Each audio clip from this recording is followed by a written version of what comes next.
ఏంటి టీవీ అయిపోయింది? ఆగిపోలేదు, రీఛార్జ్ అయిపోయింది. ఒక్కసారి కట్టేసుకో. ఇప్పుడు ఏమంటావు? జీతం మొత్తం తెచ్చి నీ చేతికి ఇవ్వాలంటావు. అంతే. ఇంటిని ఖర్చులు నువ్వే మెయింటైన్ చేస్తానంటావు. నా ఖర్చుల డబ్బులు కూడా నిన్నే అడగాలి. తర్వాత నా వల్ల కావట్లేదు అన్నావు. ఆషమషిగా కనపడుతున్నారా? ఆడవాళ్ళు తొక్కేస్తారా? అన్ని మెయింటైన్ చేస్తానంటది, కానీ ఏది పట్టించుకోదు. అలవాటు చేసుకోవే. టీవీ రీఛార్జ్ చేయి. అలాగే నా ఫోన్ కూడా రీఛార్జ్ అయిపోయింది, చేయించు. నాది కూడా. ఏటలా చూస్తావు? ప్రతి నెల మేము చేయించలేదా మెయింటెనెన్స్? చేయిస్తా. పవన్ కళ్యాణ్ గారు ఊరికే అనలేదు, లాస్ట్ పంచ్ బంద్ అయినప్పుడు ఆ కిక్కే వేరని. అలాగే వాటర్ బిల్లు, కరెంట్ బిల్లు కూడా కట్టి రియాక్షన్ మార్చి రీఛార్జ్ చేయించు.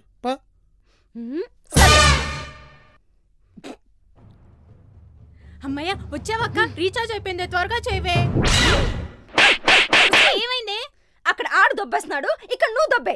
జీతం మొత్తం తీసేసుకొని మెయింటెనెన్స్ మొత్తం చేసేస్తే బోల్డ్ డబ్బులు మిగులుతాయని చెప్పావు. ఇప్పుడు పోపుల డబ్బాలో ఉన్న డబ్బులు కూడా బొక్కడిపోయాయి. ఇప్పుడు నెలంతా మెయింటైన్ చేయాలి. పోనీ నీ వల్ల అవ్వట్లేదని బావకు చెప్పేసేయ్. ఇప్పటికే నీ మాటిని సగం పుష్పాన్నయ్యా, ఇది కూడా చేస్తే పూర్తిగా ఎర్రి పుష్పాన్ని అయిపోతా. 25,000 పోయినా సరే పరువు మాత్రం పోకూడదు. 25,000 అంటే గుర్తొచ్చింది, బావకు తెలియకుండా 3rd ఫ్లోర్ లో తాయారంటి దగ్గర చిట్టి వేసావు కదా. ఇప్పుడు అది పాడే పరుగా పడుకోవాలి. రూపాయి కూడబెట్టి కడుపు కట్టుకొని మరీ చిట్టి కట్టాను. అదేంటే ఆ డబ్బులని బావ దగ్గర కొట్టేసినుగా. బావి నీ మొగుడు కాదు కదా, నా మొగుడే కదా. నువ్వు నోరు ముయ్యే, లేదంటే నీ మూతి పగిలిద్దే. కుమారి మూతి పగలొద్దంటూ ఏంటి? ఆంటీ మిమ్మల్ని కాదంటీ. చెప్పు. అది చీటీ వేస్తున్నాను కదా, అర్జెంటుగా కొంచెం డబ్బులు అవసరం వచ్చింది. ఈ నెల నేను తీసుకుంటానే. అది ఎట్లా కుదరద్ది? చీటీ కావాలంటే ఒక నెల ముందు చెప్పాలి కదా. ఈ నెల మాల్తీకి ఫిక్స్ అయిపోయింది. ఒక్కసారి రిక్వెస్ట్ చేయొచ్చుగా. ఇదేమన్నా సినిమా పాట అనుకుంటున్నావా? చీటీ పాట. ఒక తడవ ఫిక్స్ అంటే ఫిక్సే. కావాలంటే చెప్పు, వచ్చే నెల నీకే ఫిక్స్ చేస్తా. ఫిక్స్ అంటే ఫిక్సే. దీనమ్మ జీవితం. ఎదవా ఫెవికాల్ డబ్బా మొహం వేసుకొని ఫిక్స్ అంట ఫిక్స్. ఇదో పెద్ద ఫెవిక్విక్ మరి. చిట్టిలేసిన దగ్గర నుంచి మరీ చిరగ్గా తయారైంది ఇది. ఏదో ఒక రోజు పేరెంట్ అనుకుని పిలిచి పాయసంలో విరోచనాలు మాత్రం కలిపేయాలి. దరిద్రమోహంది. అక్క కూల్, ఫ్రస్ట్రేషన్ లో మరీ బస్ట్ అయిపోతున్నావే. హలో ఆంటీ, నెక్స్ట్ మంత్ నాకే ఫిక్స్ చేసేయండి, ఉంటాను. బుర్రగొంతు. మరి ఈ మంత్ ఏం చేస్తావే? బీరువాలో ఉన్న బంగారం తాకట్టు పెట్టేస్తాను. 25,000 పోయినా సరే పరువు మాత్రం పోకూడదు. ఒరే అంజీ, అమ్మాయి గారు పిలిచారు. రే ఈ రింగ్ తీసుకెళ్లి 3rd ఫ్లోర్ తయారంటికిచ్చి 5,000 ఇస్తారు, పట్రా. అయ్యగారికి మాట చెప్పి వెళ్ళమంటారా? చెప్పకూడదన్నమాట. ఒకవేళ అయ్యగారికి తెలిసిపోతే? నువ్వు చెప్తావా? చెప్పును. నువ్వు చెప్తావా? చెప్పను.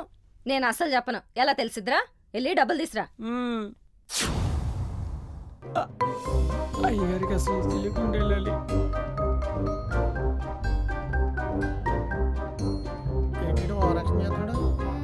అయ్య బాబు, అయ్యగారు కాంపిటీషన్ లో ఉన్నారు. అమ్మాయి గారు కొత్తిమీర కరివేపాకు తెచ్చేసానండి. అలాగేనండి. ఏంటండి అయ్యగారు, మీకు కూడా ఏమంటారా? కొత్తిమీర కరివేపాకు నిన్న మనిద్దరమే కదరా తెచ్చాం. ఇందాక ఫ్రిడ్జ్ లో కూడా చూసా, చాలా ఉన్నాయి కదా. దొరికిపోయానే. ఏంటి మ్యాటరు? ఏమీ లేదండి. ఒరే నీ మొహం చూస్తుంటేనే అర్థమవుతుంది ఏదో ఉందని. నువ్వు చెప్పలేదనుకో, నిన్ను కుర్చీ కట్టేసి 2 కరెంట్ వైర్లు నీ చెవులకు చుట్టేసి స్విచ్ వేయడం ఆపడం అప్పుడు నువ్వే ఆటోమేటిక్ గా చెప్పేస్తావు. అవసరమా? అస్సలు అవసరం లేదు. మరి టక చెప్పే. అమ్మగారి రింగ్ ఇచ్చి 3rd ఫ్లోర్ లో తయారమ్మ గారికి ఇచ్చి 5,000 తీసుకురామన్నారు. మీకు చెప్తే తోలు తీసేస్తా అన్నారు. ఓహో, నువ్వు ఇలా వస్తున్నావా? ఇప్పుడు నువ్వెలా వెళ్తావు డాడీ? దాని రూట్లోనే పోదాం. ఓరే డెప్పం, ఇప్పుడు నువ్వు ఈ డబ్బులు తాయారమ్మ గారు ఇచ్చారని చెప్పి తీసుకెళ్లి ఇవ్వాలి. నేనిచ్చానని చెప్పి ఇచ్చేవనుకో, కుర్చీ కట్టి కరెంటు పెట్టేస్తారు. కాదు, ఈ బిల్డింగ్ మించి తలకిందులుగా ఏలాడదీస్తా.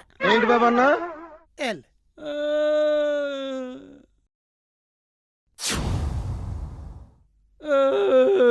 అమ్మాయి గారు తాకట్టు పెట్టిన ఉంగరం నాది కాదురా, నువ్వెందుకు ఏడుస్తున్నావు? ఉంగురు మీదైనా వేలాడేది నేను కదండి. అంటే ఆ, అదే ఉంగురు మీదైనా తాకట్టు పెట్టి నేను కదండి అని అంటున్నా. సెంటిమెంట్ ఫెలో యాదవా. ఇదిగో ఈ డబ్బులు మీ అయ్యగారికి ఇచ్చి కరెంట్ బిల్లు వాటర్ బిల్లు కట్టేమని చెప్పు. ఏంటో జీవితం. దా రారా. ఉమ్, అయ్యగారు, గవర్నమెంట్ డబ్బులు జనాల చేతులకి వెళ్ళి ఉమ్. మళ్ళీ గవర్నమెంట్కి వెళ్ళిపోతాయంటే ఏంటో అనుకున్నా. ఇప్పుడు చూస్తున్నా. అయ్యగారు, ఆ. మీరు ఇంట్లో కాకుండా ఎలక్షన్లు నిలబడితే పక్కా విన్నాం. అప్పుడేమైందిరా, నెక్స్ట్ సీన్ చూడు. ఇంకా ఉందా? ఆ అసలు స్టోరీ ఇప్పుడే మొదలైంది. ఏమే తాపకే ఏమే ఇంటిది ట్యాక్స్ వచ్చిందే, అర్జెంట్ గా కట్టాలి 15,000. ఏమైంది? వంటగదిలో ఉన్నా కదా, ఆ. చేయి కాలింది. ఉఫ్. ఓహో. ఆయన ఈ ట్యాక్స్ ఏంటి? మార్చి నెలే ఖచ్చితంగా కట్టాలి. యా ఇన్ని సంవత్సరాలు నేను కట్టలేదటి మెయింటెనెన్స్. తొక్కలో మార్చి ఈ నెలనే రావాలా? యా నీ వల్ల అవదా? అంత సీన్ లేదు. ఒరే అజ్జి, ఆంటీకి ఇచ్చేయి, 15,000 తెచ్చేయి, మీ అయ్యగారికి ఇచ్చేయి. అక్క మళ్ళీ ఎలానే? నెక్స్ట్ మంత్ చిట్టి పాడేస్తాగా, విడిపించేస్తా. ఎలాగో బీరువాలో పడి ఉండే కదే, 25,000 పోయినా పర్లేదు. పరువు మాత్రం పోకూడదు. ఎస్, మీ బావ దగ్గర అస్సలు పోకూడదు. మళ్ళీ లెక్క పెట్టి జోబులో పెట్టుకోవడానికి ఎందుకండి లెక్క పెట్టడం? ఏంటో నా పరిస్థితి నాకే అర్థం కావట్లేదు. నీ పరిస్థితి ఏంటో నేను చెప్తాగా. చెప్పండి. నీకు చెరుకు మిషన్ తెలుసు కదా, ఆ, దాంట్లో గుండ్రంగా 2 తిరుగుతూ ఉంటాయి, రోలర్స్ అంటారు. అవి ఎప్పుడు హ్యాపీగా బాగానే తిరుగుతూ ఉంటాయి, కానీ మధ్యలో దూరి చెరుక్కే రసం గారిపోతుంది. ఆ చెరుకు నువ్వేనమాట. తర్వాత పిప్పే. ఏవే డాడీ ఛాన్స్ దొరికింది కదా అని గట్టిగా నొక్కేసావు అనుకో, మమ్మీకి హార్ట్ అటాక్ వస్తుంది. అప్పుడు ఇక్కడిక్కడే తిరుగుతున్న డబ్బులన్నీ హాస్పిటల్లో కట్టేయాలి. అయితే వద్దులే, డైరెక్ట్ క్లైమాక్స్కి వెళ్ళిపోదాం. ఏంటి ఇంకేమైనా మిగిలినాయా? నీకు గుడ్ న్యూస్. రేపు మా బాస్ వెడ్డింగ్ యానివర్సరీ అంట, మనందరం వెళ్తున్నాం. నీ గ్రీన్ డైమండ్ నెక్లెస్ చేసుకుని ఫంక్షన్ లో దుమ్ము లేపేయాలి. ఆ పనిలో ఉండు, నేను నా పనిలో ఉంటా. అక్క ఇదేం ట్విస్టే?